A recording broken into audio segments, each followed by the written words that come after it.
Tonight on Studio 12 News, after a 27-hour standoff, former councillor Robert Luchuk surrenders to police. A tearful plea from the daughter of a murder victim, and an Ajax teen makes her move to the music scene. Good evening, I'm Heather St. Amand. A former Oshawa City Councillor is now facing a slew of charges after a 27-hour police standoff in Whitby. Studio 12's Michelle Nelson explains. Former councillor Robert Luchuk barricaded himself here inside an auto shop building where he remained for nearly 27 hours after allegedly kidnapping attorney David Potts at gunpoint. Our officers were in pursuit of the vehicle and confronted the suspect at gunpoint outside of the industrial unit. As a result of the confrontation with the police, the victim was able to get away from the suspect, but he ran a short distance away into the industrial unit. 45-year-old Luchuk surrendered to police around 5 this morning. It's very volatile, and I think we're very thankful that the resolution that we have is, as a result of what happened. Police had surrounded the industrial building on Hopkins Street in Whitby, a space Luchuk is believed to have rented out. There were business matters that he had with the city of Oshawa, and he was upset about the way they resulted. Luchuk is now facing numerous charges, including kidnapping and firearms charges. I honestly couldn't speak to the exact demeanor. He just surrendered peacefully. We did have ongoing negotiations with him over that whole time period. Oshawa Mayor John Henry says knowing both parties involved, he is relieved the incident was resolved peacefully. To have this happen, it's kind of like it's something that it's like a bad dream. It's something that I never thought would ever happen. Henry says Potts returned to work today and is doing well. And as for his thoughts on Luchuk, and I'm hoping that for Robert there's a good news story and they get it figured out and get him the help that he needs. Luchuk made his first appearance in court by video this afternoon. He was remanded in custody. It is expected a second bail hearing will be held tomorrow at 9 a.m. Michelle Nelson, Studio 12 News, Oshawa. A tearful plea today from the daughter of an Oshawa murder victim. Annalisa Cara spoke with the media at a news conference at Durham Police Headquarters. My father was a very kind, thoughtful, trusting man.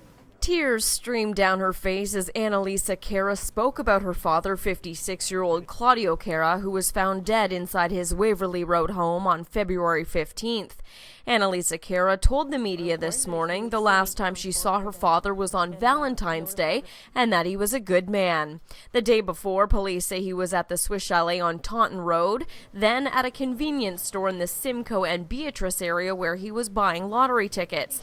That was the last place he was spotted. Police believe he did meet with someone, but that person has yet to come forward. His daughter is asking anyone with information to please contact police.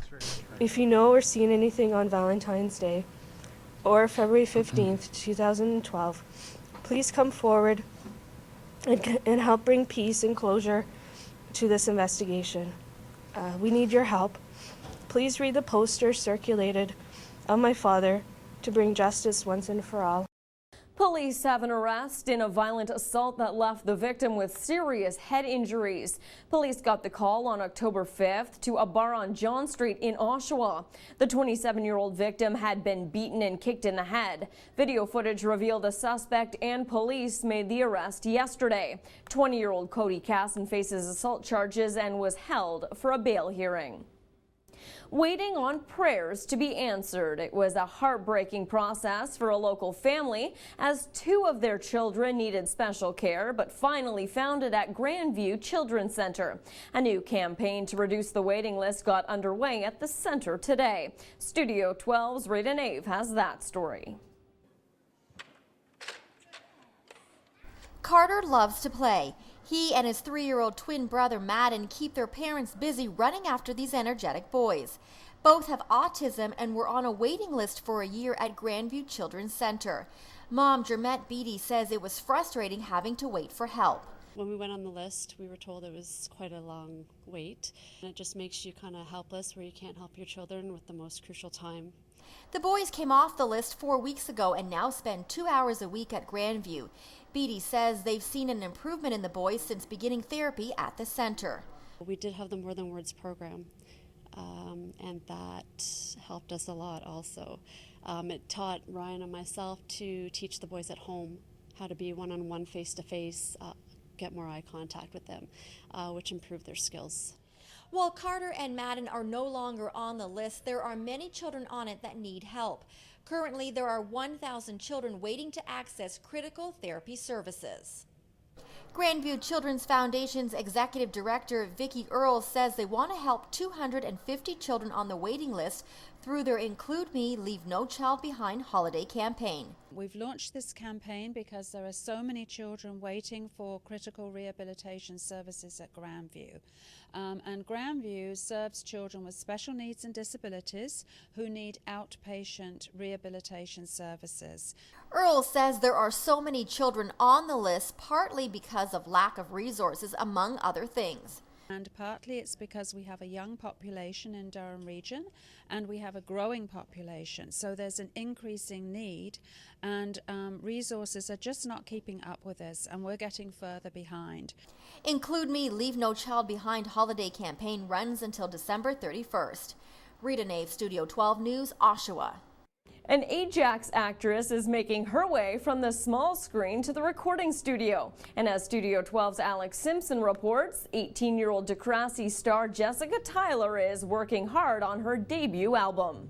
Hey, Mr. Perfect, I miss the silly games, talking on the phone, you're driving me insane. Jessica Tyler is a name you might want to remember.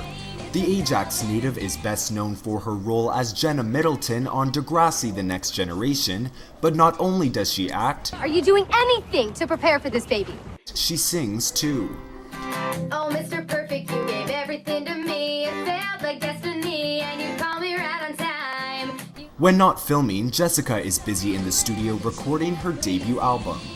Being in the studio is one of my favorite things. It's nice to come home after a long day on set and then go to the studio and just kind of sing about my day, right? Jessica shot the album cover during the summer and says fans are in for a real treat. The songs really are a reflection of my personality, I find. You know, they're going to be fun, they're going to be poppy, but they still have like a new singer-songwriter feel to them that I think can be really relatable for some people. And yeah, it's really cool. I'm really happy with it. Jessica has a special message for her fans. Whether it's music, acting, becoming a chef, whatever it is, just if I can inspire you to go for your dreams, then I love that. I'm a big dreamer, so follow your dreams. Jessica says the album is just about ready to go and will be released in the new year. Alex Simpson, Studio 12 News, Oshawa. Mike Judson joins us now with our first look at the weather. Mike, is it true? Are we still going to be in for a soaking tomorrow?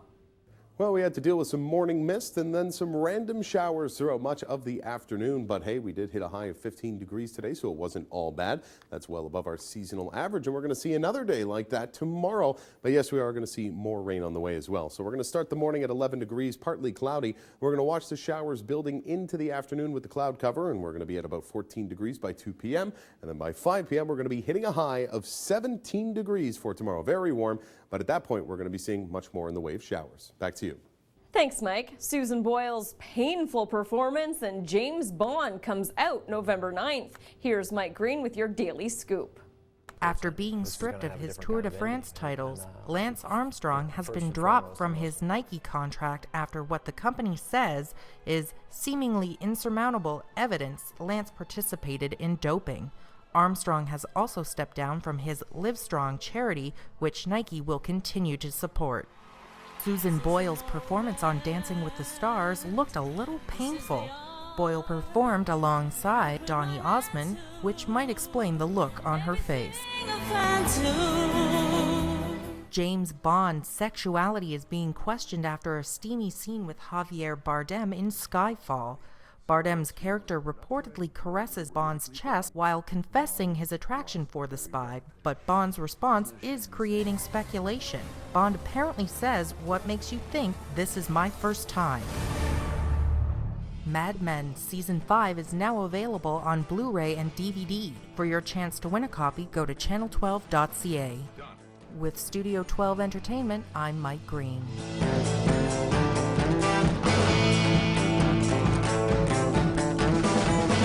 done.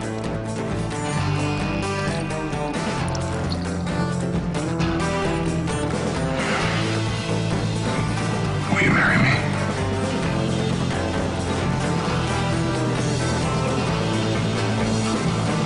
Trust me, I work in advertising. We have to take a break here at Studio 12 News, but when we come back, a detailed look at the forecast and day one of competition at the Collegiate Golf Nationals is underway. Studio 12 News is brought to you by General Motors of Canada.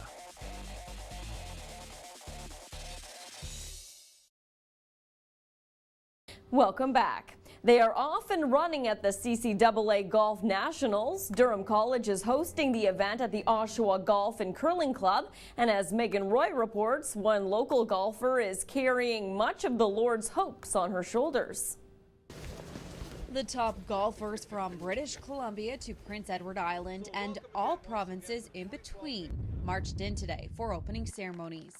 Representation's outstanding. It's the top college golfers in the country here in Oshawa. This is the third time Durham College has hosted the Canadian Collegiate Athletic Association's National Golf Championship. It all takes place at the Oshawa Golf and Curling Club. We're very proud to host this event, and I couldn't think of a better site, the Stanley Thompson Design Course here in Oshawa, to host.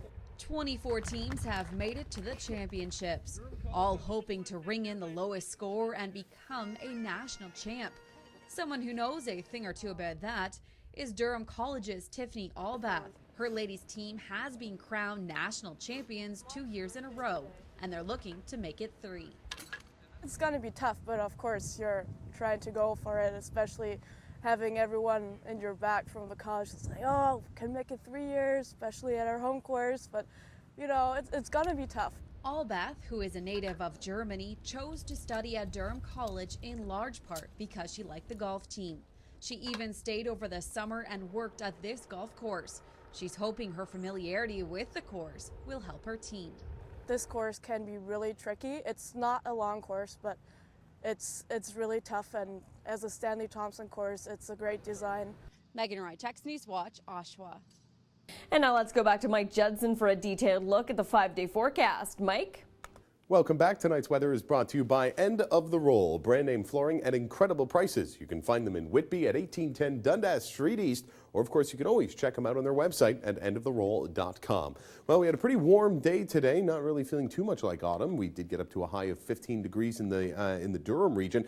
Also seeing some showers, misty in the morning, then showers throughout the afternoon. 15 degrees, 17 in Toronto, 14 in Peterborough, 12 in Ottawa, 17 degrees up in Sault Ste. Marie, and take a look at Windsor at 22 today. It's like a beautiful summer's day down there, 19 in the London area. So very, very warm across much of southern Ontario. We're seeing a spike in the heat. We're going to see another one tomorrow, and then we'll see some more a little bit later next week as well. But looking at the satellite and radar, you can see still some scattered showers coming in and out, but they're going to be passing by with this cloud cover. We're going to see a bit of a clearing for the rest of the night tonight, but we will see the return of some showers for tomorrow. Now, looking at our satellite and radar, you can see that we do have quite a mess just spiraling towards us right now. This will be our next low pressure system, which will be associated with a cold front as it heads through tomorrow. So tomorrow will be warm again, but then Friday temperatures are going to be knocked back down, and then we're going to see that throughout the rest of the weekend, but we will see another spike in temperatures a little later on. Now, to give us a good idea of when the showers will hit, we're looking towards the afternoon for tomorrow. So as we head into the morning, we could see some clear skies. We're looking at a partly cloudy sky. Then as we head into late afternoon, that should be our first round of some showers, and then continuing out throughout the evening and then eventually clearing off. Friday, however, as you can see, we could be expecting more rain on the way. Let's look at our 5-day forecast. Tomorrow, 40% chance of showers, 17 degrees will be the high. Friday, Saturday, we're looking at showers all the way through, and then for Sunday, Monday, we're going to be looking at highs of 14 and 17 degrees. That's right, it's the month of October. Things get a little weird. It's a bit of a roller coaster, a yo-yo, if you will. Temperatures will be up, temperatures will be down, people will get sick, and they'll usually blame me. Back to you. When we come back from break, Dan Carter will be here with In Depth, and don't forget you can catch up with us on the web at channel12.ca and follow us on Facebook and Twitter. Stay with us, Dan's up next.